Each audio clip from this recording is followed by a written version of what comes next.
Welcome back to Reno Murders, Death in the Biggest Little City. I got a lot of interest in the disappearance of Roy Fritch, and I can see why. Reno's history of mob influence is a fascinating tidbit, isn't it? That got me thinking. Instead of just dropping one episode after another about murders and mysteries, what if we went further back in time and combined two things that I personally love: history and real life horror? Reno and the surrounding area have a past that's as layered as the desert itself. From when it was first settled in 1861 at Lakes Crossing, later renamed Reno in 1868 when the railroad came through, to present day, the history is rich as it is dark. So let's dig deeper. Reno to Lake Tahoe, Reno to Donner Pass, Reno to Sparks, Reno to Virginia City. All of these places are connected, some by Interstate 80, some by the Truckee River, and others by the veins of gold and silver that pulled fortune seekers west. Long before settlers from Europe arrived, this was the homeland of the Washoe, the Paiute, and the Shoshone peoples, whose descendants still live here today.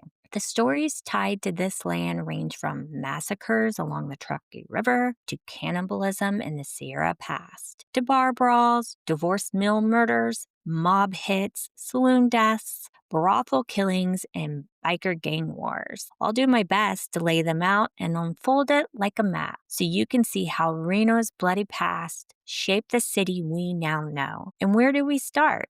Before Reno even existed. Before Lakes Crossing, before the railroad. We start with one of the darkest chapters in the American West, the Donner Party. When I was a kid, I was obsessed with history, and clearly, I still am. The Donner Party, for me, has always been what I would consider my worst nightmare. It scared me worse than any horror movie that I ever saw. I wasn't scared when I was watching Halloween or Jason or even Freddy Krueger. What frightened me was when I read about the Donner Party. So let's get into it. In the winter of 1846, a group of pioneers became trapped just 30 miles west of where Reno now stands in the Sierra Nevada mountains. Snow piled 40 feet high. Wagons disappeared under drifts. Animals starved and families faced the unthinkable. More than half didn't survive. Some resorted to cannibalism just to stay alive. Why bring this into Reno's story? Because the Donner Party shows what this region really was before settlement. Beautiful, but deadly. And it still is. The Truckee Meadows, the valley where Reno sits today, was one of the last safe havens before immigrants dared to cross the mountains. When Reno was finally founded in the 60s, the memory of the Donner Party still loomed large. Reno's earliest role wasn't casinos and quick divorces, it was survival, a crossing point, a lifeline, a place where tragedy turned into opportunity. So who were the Donner Party, really? They weren't outlaws. They weren't desperados. They were families, ordinary people chasing the dream of a better life in California. This was during the whole time frame where it was manifest destiny. In the spring of 1846, about 90 immigrants set out from Springfield, Illinois. Been there? How about you guys? Two families led the way. George Donner, a 62-year-old farmer, and his brother Jacob, and James F. Reed, a businessman. Together with their wives, children, and hired hands, they joined up with other families to form a wagon train headed west along the California Trail. Extremely common during this time frame. Think about this for a second. Most of them were middle-class settlers, farmers, carpenters, craftsmen, mothers and fathers, kids in tow. They weren't trying to strike it rich in gold. This was before the gold rush. They were chasing farmland, opportunity, and what they thought would be freedom. The group was diverse, too. There were teamsters and hired workers from different backgrounds, even immigrants from Germany and Ireland who had only recently arrived in America. They carried not just supplies, but hopes, dreams, and the belief that if they could just endure a 2,000-mile journey, California would reward them with fertile land and a new start. It's important to remember that when we say the Donner Party, we're talking about dozens of individuals, nearly half of them children. By the time they reached the Sierra Nevada in October of 1846, they had already survived deserts, river crossings, broken wagons, sickness, and fights among themselves. They were tired, but they still believed they were almost there. So, how did this wagon train, full of families and kids, end up in one of the worst disasters of the West? The short answer? It was a so called shortcut. In 1846, a man named Lansford Hastings was hustling his own version of the American dream. He published a guidebook claiming there was a faster route to California, later called the Hastings Cutoff. According to him, it would save pioneers weeks of travel by swinging south of the Great Salt Lake and cutting straight through the Wasatch, there we go, mountains in the Salt Desert. If we're picturing this today, that's basically the route running from modern-day Salt Lake City through the rugged canyons east of town, then across what we now call the Boonville Salt Flats. The same endless white stretch where people break land speed records today. But here's the catch. Hastings had never actually taken wagons through that route himself. His shortcut was little more than a dotted line on a map. Yet, desperate for an easier path, the Donner and Reed families took the gamble. It was a disaster. The Wasatch Range, what we now drive through on I-80 out of Salt Lake, was almost impossible with oxen and wagons. They hacked their way through canyons that today are paved with highway. But back then, you got to realize these were ravines full of boulders. And then came the Salt Desert. If you've ever driven across that blinding white stretch west of Salt Lake City, you know how brutal it looks even from behind a windshield. Now imagine crossing it on foot with wooden wagons, no shade, and no water.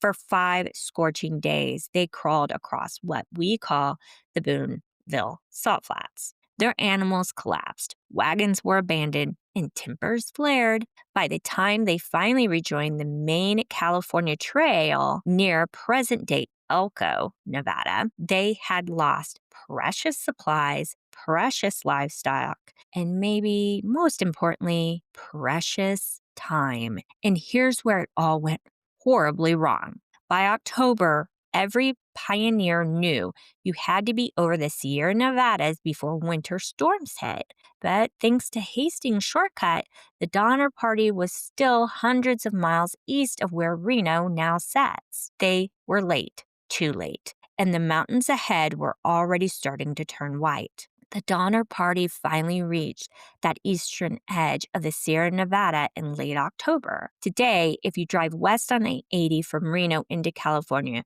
you're following their same path, just on smooth asphalt instead of rutted dirt. They camped first near what we now call Immigrant Gap. It's absolutely gorgeous. I usually try to stop there and take a picture of the kids, but when you think about the history, it's pretty unsettling. Now, Immigrant Gap, it's right off of I-80 between modern Colfax and Donner Summit. This was one of the last big hurdles, steep granite canyons that immigrants had to haul wagons up by hand.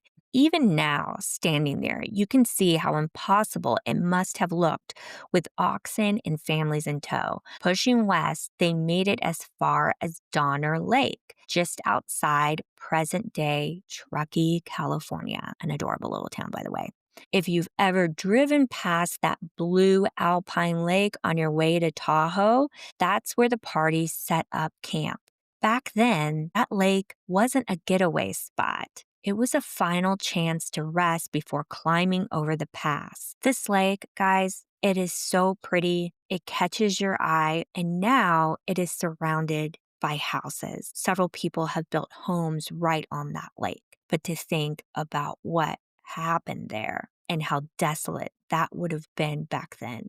definitely no beautiful $1 million homes were being built or were built on that site. And even today, that area closes down every year, more than several times a year, due to the weather. The group built makeshift cabins and lean tos near that lake's edge. Today, you can actually visit the site at Donner Memorial State Park, just a couple of minutes off the interstate. Historical markers stand where the cabins once stood. Up on the ridge above, near what's now called Donner Pass, immigrants tried to push their wagons through heavy snow. Again, if you've driven on the in winter, you've seen the chains required signs. You know that pass gets closed down all the time. Know how quickly this area can shut down.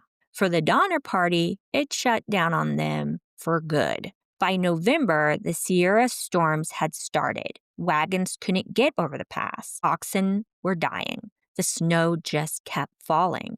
The pioneers who had set out from Illinois full of hope now found themselves stranded in the mountains, cut off by walls of snow that still bury that same pass every winter. So let's talk about why the Donner Party stopped where they did and why they built cabins and lean-tos instead of pushing forward. Again, I just have to kind of emphasize that if you're not from this area or you're not familiar even with that area, this is something that even in present day is regularly shut down. So back then, they just did not have a choice. It's not like there was a highway, and we're talking about mountainous country here. So when they had gotten to the Eastern Sierra, you would be past Verdi, which is in Nevada, and you are technically at that point, you're in California.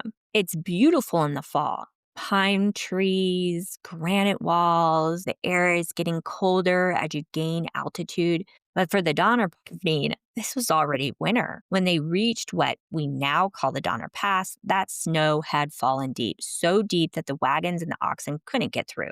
Imagine waist-high drifts, no plows, no cleared roads, just endless white. They tried more than once to break a trail, but every attempt ended in exhaustion, and they were trapped on the wrong side of the mountains. Turning back east, that was not an option, and they had barely survived up into this point. So now their animals are dying, supplies nearly gone. The families, many of which were young children, were simply too weak to retreat. So they made the only choice they could. They stopped at what we now call Donner Lake.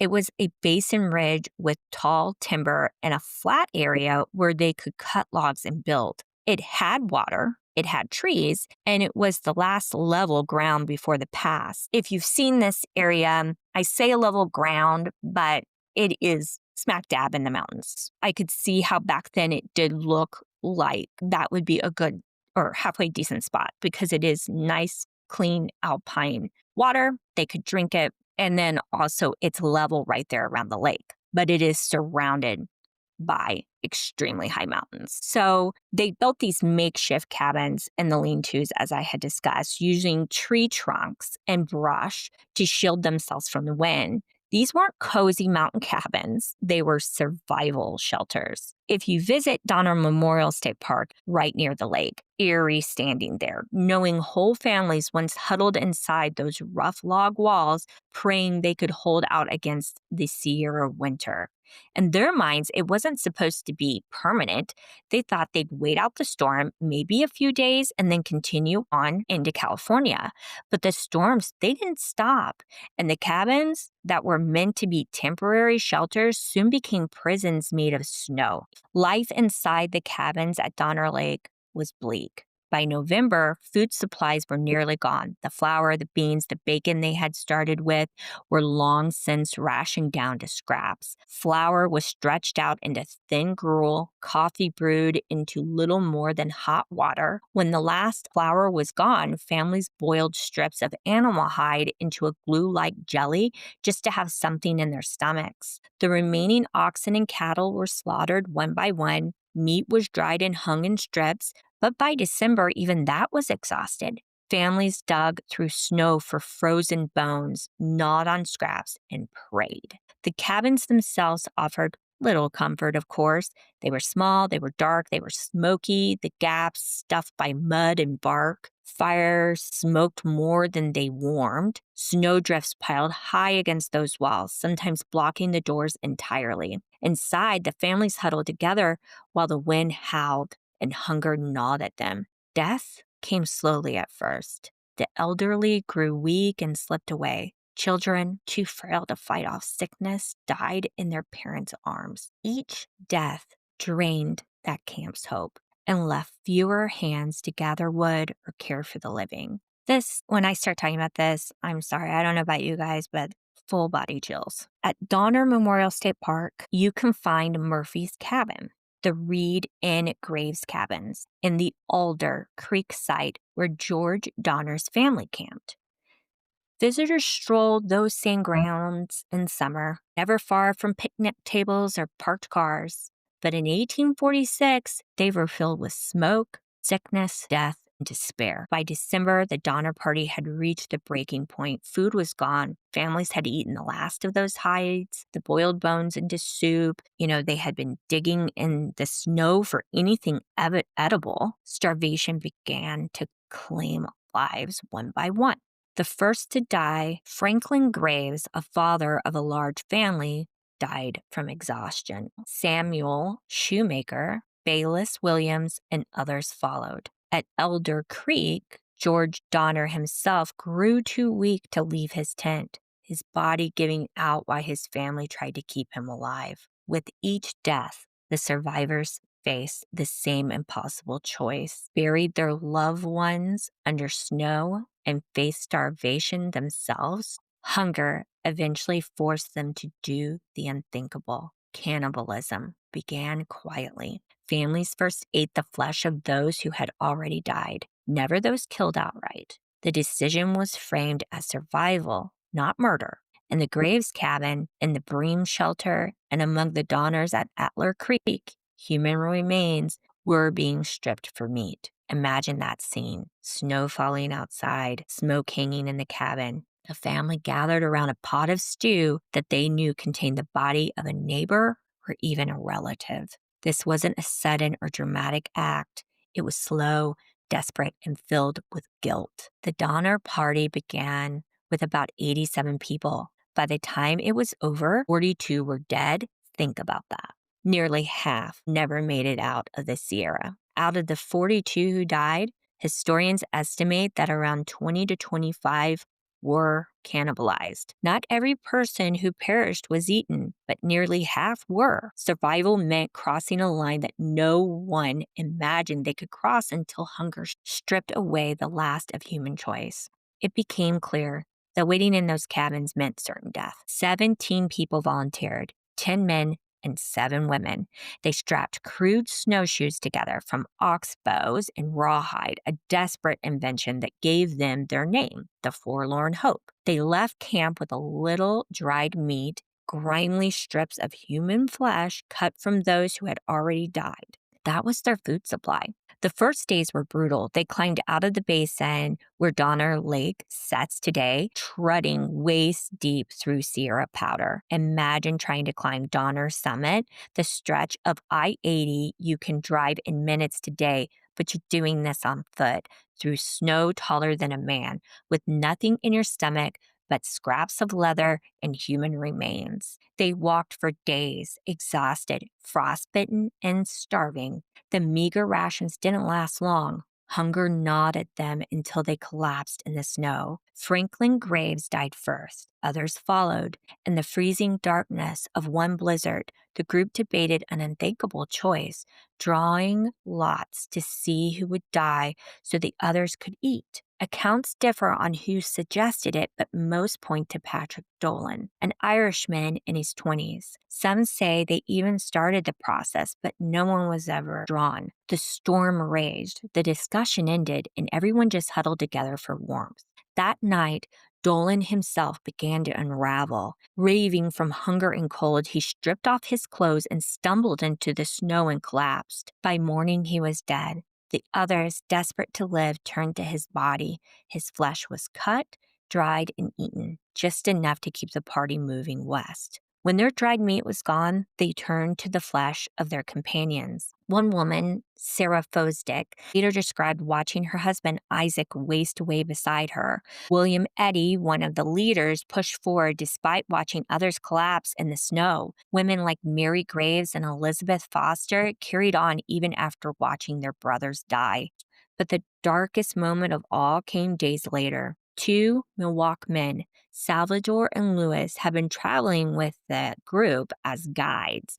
They were outsiders, hired to help, and when they realized the others were resorting to cannibalism, they panicked and fled into the forest. The party caught up to them later, starving and nearly dead themselves. William Foster, who had already lost children to hunger, took aim with his rifle and shot both those men. Their bodies were butchered and consumed. Unlike Dolan, who had collapsed and died on his own, Salvador and Lewis were deliberately killed for food. It's the most chilling detail of the Donner Party story. Hunger had driven them past desperation, past reason, to a place where human life was reduced to survival rations. You might ask yourself, how had the two Milwaukee men not known the party had been eating human flesh for a while at this point? The answer is, at first, the survivors, they boiled bones and chewed on scraps of leather, right? When the first bodies were used, it wasn't announced to everyone. It was done quietly, in shame. Some refused to eat, others turned away, and a few took what they could just to keep moving. Salvador and Lewis weren't part of the family groups making those decisions. They didn't share every pot or every secret, and when food was passed around, it wasn't labeled for what it really was. They did not know they were eating human flesh. By the time they realized the truth, whether by smell, by sight, or by piecing together what was happening, they had already walked for weeks beside companions who had crossed that line. And when they realized what was actually going on, they were, of course, horrified. To them, this wasn't survival, it was desecration, and they wanted no part of it. And sadly, they were murdered. Now, this march had become a death spiral and even deliberate murder. After more than a month in the mountains, only 7 of the original 17 stumbled into a small ranch near what's now Wheatland, California, northeast of Sacramento. They were skeletal, frostbitten, and nearly dead. But they brought news that dozens of men, women, and children were still alive back at Donner Lake, trapped in that snow. That message set in motion a series of rescue parties. Without the forlorn hope, the Donner Party's fate would have been a total loss. With them, there was still a chance, though a terrible cost. The settlers that found the 7 could not believe what they were seeing. These gaunt survivors babbling about death, snow, and families trapped in the mountains. At first, the story sounded impossible. Dozens of people still alive, buried under snowdrifts on the far side of the Sierra. But the details spilled out in fragments. Men, women, and children starving in cabins by a frozen lake. No food left, too weak to escape. Some had already died. Some had already been eaten. That last part, the admission of cannibalism, shocked even hardened frontiersmen. But it is also what convinced them that the situation was dire and real. People don't invent horrors like that unless something is terribly wrong. Word spread quickly through the Sacramento Valley. These were not just anonymous immigrants. They were families with names: the Donners, the Reeds, the Breens, Graves, people who had left Illinois and Missouri full of hope and now are dying on the ridge. The survivors begged for help. They said, if no one goes now, the rest will be dead before spring. That plea was enough. Farmers and ranchers, many with little to spare themselves, began gathering food, rifles, snowshoes, and volunteers. Later called the First Relief, was organized within days. A small band of men began the brutal climb back into the Sierra, following the Forlorn Hope's frozen trail in reverse. For the people of California, the Donner Party was no longer just a rumor of immigrants gone missing in the snow. It was a living crisis. The Forlorn Hope had carried the story out of the mountains. Now California would send men back in to face whatever was left in those cabins by Donner Lake. At their head was Reason Tucker, a frontier farmer known for his steady temperament. By the way, isn't that a cool first name? Reason? I like that. He had no special training, no command authority, just the grit to walk into the snow when others hesitated. Among them was Daniel Rhodes, a rancher who later would give vivid testimony about what he saw at Donner Lake. His cousin, John Rhodes, came with him, proving this wasn't just about strangers, it was kinfolk looking after kinfolk. Aquila Glover had a personal stake. His sister was married to James Reed, one of the Donner Party leaders who had been banished from the wagon train months earlier over some disagreement. Reed himself was in California, desperately trying to raise help for his family. Glover walked into the mountains to save his nieces and nephews. The brothers, Milton and Jonathan Elliott, came too, both young men hardened by ranch work, carrying what little food they could strapped to their backs. And then there was John Stark, whose strength would later become legendary. He was said to carry starving children in his arms through snow so deep that other men faltered. Stark wasn't driven by blood ties or fame, just by the conviction that no one deserved to die abandoned in the mountains. Again, that's full body chills right there. Together, these men trudged into the Sierra in February on crude snowshoes, hauling sacks of dry food. They climbed drifts 20 feet high, battled storms that nearly buried them alive. When they finally descended into the Donner Lake Basin, the cabins were silent, half buried in snow. The rescuers had reached their destination, but what they found inside would haunt them for the rest of their lives. No one came out to greet them.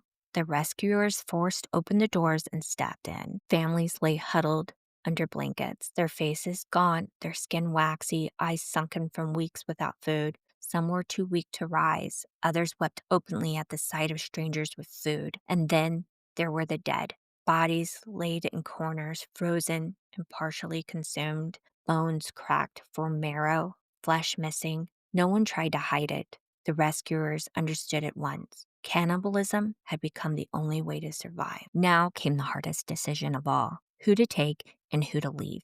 They didn't have the strength or supplies to carry everyone. At Elder Creek, where the Donner family was trapped, the scene was worse. George Donner lay dying, his arms badly infected from a cut he had gotten weeks earlier while repairing a wagon. His wife, Tamsin, refused to leave his side. In the end, the First Relief Party managed to lead 17 people out of the mountains. Among them were children clinging to life, their bodies so light the rescuers could carry them in their arms. But more than 30 were left behind, too weak to walk and too starved to survive. The rescuers promised to return with more food, more men, and more relief, and then they turned their backs on the camp, leaving those families in the snow. The survivors who stayed behind watched them disappear, knowing they might never come back. The nightmare at Donner Lake was far from over. In March of 1847, a second group of rescuers set out, men determined to bring more of the immigrants home. Among them was James Reed, the father who had been banished from the wagon train months earlier after a fight, but who now returned as a survivor to rescue his wife and children. When the second relief reached the camp, they found the nightmare was even worse than what the First Relief had seen. And I know at this point, no one listening to this should be too surprised. Clearly, the snow was deeper. The survivors were even weaker. Some survivors admitted what had happened. Others just sat silent, staring off into nothing. Yet there were still living children clinging to life. When the second party left camp with more survivors, the ones who remained were clearly closer to death than they had ever been. But moreover, they had lost their humanity. They were clinging to life in a place that had become a graveyard. By mid-March of 1847, it had spread across California. The Donner Party wasn't a rumor anymore. This was a crisis. The First Relief had saved 7. The second had pulled out more, including the Reed children, but dozens were still trapped in the snow, and each week the death toll climbed higher. That's when the Third Relief set out, led by William Eddy and William Foster. Both of these men are survivors from the Forlorn Hope who had made it out and returned to save the others. This party knew exactly what waited for them on the other side of those mountains. They had lived it. When they reached Donner Lake, the camp of course, silent. The survivors who remained were skeletal, barely human. Children were just sitting beside corpses. Among the most haunting stories was that of Tasman Donner. Her husband, George, he still lingered at Adler Creek, too weak to move, his arms rotting from the infection of the cut that he had gotten when he was repairing the wagon months earlier. Tasman had refused to leave his side during that first and second relief, choosing loyalty over escape. By the time the third relief arrived, George was obviously on death's door. It was amazing he had even survived through this. And Tasman faced the final choice. She did send her daughters on with the third rescue party. She did not abandon her husband, and that was the last anyone ever saw her alive. When that third party left, only a handful of people remained alive. Clearly, those people, they were just too weak to walk. The rescuers promised more would come, but even they must have wondered how anyone could endure much longer.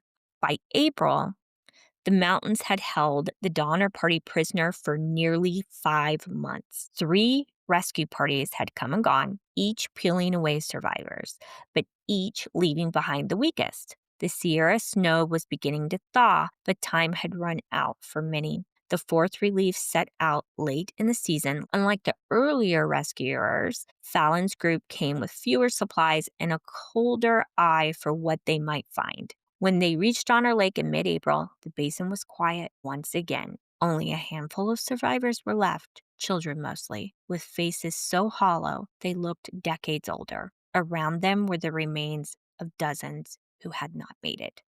He called the survivors ghastly, too far gone to even feel shame. At Adler Creek, George Donner was finally dead. His wife, Tasman, who had stayed behind in loyalty, had passed away as well.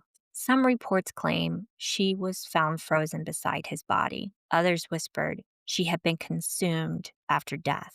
The truth has never been fully known. The fourth relief party carried out the very last of the living, just a few children and young people who had somehow clung to life through hunger and horror. Among them were Georgia, Liza, and Frances Donner, the youngest daughters of George and Tasman, now orphans. When the ordeal was over, numbers were stark. Of 87 people who had set out for California, only 45 survived. 42 were dead. Roughly half of those who died had been eaten. The Donner Party was finished, but its story was only beginning. Word spread across California and then across the United States, carried by newspapers that could not resist the shock of cannibalism in the mountains. The name Donner became a byword for tragedy, desperation, and survival at any cost. The Sierra Nevada had claimed its toll. The cabins at Donner Lake and Adler Creek emptied. The snow finally melted and the valley below carried on with spring. But for those who had walked into that nightmare, rescuers and survivors alike, the image would never fade. The last chapter of Donner Party closed in 1847, but its shadow has lingered ever since, a reminder of how thin the line can be between civilization and desperation, between hope and horror. There, of course, was no formal investigation into what happened, including the killings and cannibalism that had carried on through the winter. Why? Because in the eyes of most Californians, these weren't criminals, they were victims. And that, for the most part, is very true. Families with children who had been trapped in the Sierra and forced to do the unthinkable just to survive. Now, the killing of the 2 Native American men, Salvador and Lewis, obviously, that is clearly murder. They hadn't died of starvation. They were shot and eaten. But in 1847 California, Native lives were not valued by the law. William Foster faced no charges, no questions. He lived the rest of his life without any punishment for killing those 2 men. For the rest of those survivors, I truly believe the horror of what they endured was punishment enough. The newspaper sensationalized that story, spreading headlines of the cannibalism across the entire country. Those who lived through that ordeal carried scars that never faded. Yet they also carried their families forward into a future in California and the West. The Reeds rebuilt their lives in San Jose. James Reed, once vanished from the wagon train, reunited with his wife, Margaret, and their 4 children. All of them survived. Reed became a rancher, a city leader, and a reminder that determination and luck had saved his family. His children grew up to marry and start families of their own. The Breens settled in San Juan. Patrick Breen, the father, who had kept a diary during the winter, lived long enough to see California change from a rugged frontier to a state in the Union. His diary remains one of the most haunting first-hand records of this ordeal. The Donner daughters, Eliza, Georgia, and Francine, survived but became orphans. They were taken in by other families and grew up as living reminders of this tragedy as well. Years later, Eliza wrote her memoir, The Expedition of the Donner Party and Its Tragic Fate, ensuring the voices of the children would not be forgotten. This is one of the books that I read when I was quite young. I think I was 12, and it is chilling. Even now, nearly 2 centuries later, descendants of the Donner Party still gather, still tell the story, and still walk the land where their ancestors fought to live. Their presence reminds us that the Donner Party wasn't just a horror story, it was also a story of survival, of children who endured the unendurable and who went on to have children of their own. The shadow of the Donner Lake may always be dark, but out of that darkness came lives that continued, lineages that still exist today, and a history that shaped the West as we know it. The Donner Party's ordeal, it reshaped the way people thought about the Sierra Nevada. The mountains became infamous as a deadly barrier, a place where dreams of California could be buried under snow. That shadow stretched into the Truckee Meadows, the wide valley where Reno now stands. For immigrants, this was one of the last safe places to rest before attempting to climb into the pass. After the Donner Party disaster, the lesson was clear. Timing mattered, supplies mattered, and having a dependable crossing point could mean the difference between life and death. A little more than a decade after the Donner Party tragedy, that crossing point appeared. Charles Fuller built a toll bridge over the Truckee River, where weary travelers could cross safely. Myron Lake later bought it and developed the area into a stopover known as Lakes Crossing. And when the Central Pacific Railroad came through in 1868, the settlement became what we call today Reno, a city born out of movement, trade, and the promise of making the Sierra Crossing survivable. The Donner Party showed the worst that could happen when the mountains were faced without preparation. Reno's very existence is tied to that deadly pass just 30 miles to the west. The city grew not only because of gold and silver, but because people needed a gateway, a safer way through the same mountains that had nearly swallowed the Donner Party whole. Even today, Donner Pass is more than just a mountain crossing. It's a place where the pass clings to the air. Locals say when the snow falls heavy, the pass grows quiet in a way that feels unnatural. Travelers have reported shapes moving just beyond the tree line and voices carried on the wind, cries, whispers, the sound of footsteps crunching in the snow that leaves no trail. At Donner Lake itself, some claim you can still feel the weight of what happened there. Campers talk of sudden cold spots near the old cabin sites, the smell of smoke where no fire is burning, or the faint echo of a child crying in the night. Skeptics dismiss it as imagination, but maybe it's something deeper. Maybe the land remembers. Maybe the Sierra doesn't forget what happened to the Donner Party. The hunger, the desperation, the choices that left a stain no amount of snow can ever cover up. Every driver on I-80 passes over Donner Summit.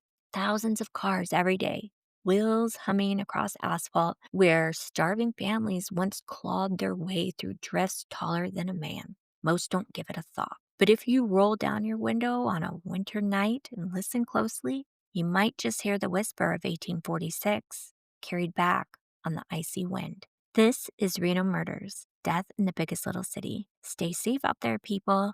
If you like what you heard today, please share it, please like it, and subscribe.